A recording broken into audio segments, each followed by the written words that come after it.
हाथी उपद्रव भयभीत ग्रामवासी केन्दुझर जिला घटगा थाना अंतर्गत कपासपड़ा निकट में एनएच 220 अवरोध करिले उत्त्यक्त ग्रामवासी। गत किछि दिन हेला 2टी हाथीपल 20 और 9टी हाथी विभिन्न गाँव में पशि फसल नष्ट करने सहित मका अन्य चाष नष्ट करुछंती।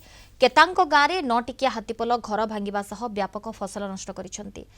हाथी उपद्रव जो अतिष्ठ होई लोके रास्ता अवरोध करथिले। दीर्घ समय धरी रास्ता अवरोध पर घटनास्थल में वन विभाग और पुलिस पहुंची लोकों को बुझासुझा करी क्षतिपूर्ण प्रतिश्रुति पर रास्ता अवरोध हटिथिला।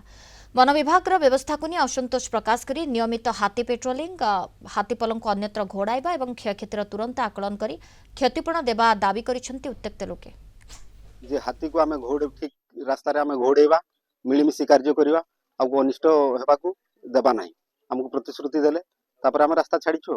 क्षय क्षति हेतला ता बाबद कोन करी सरकार जो आसिकी एटी पूरा इंक्वायरी कले जे हाथी कुआडा आसिले कुआडा पछिले कुआडा भांगिले टोटल से तदारक करी सारी समाने पदक्षेप नैचंती जहा क्षतिपूरण हिची तुरंत क्षतिपूरण आमे प्रदान करियो बोली प्रतिश्रुति देले।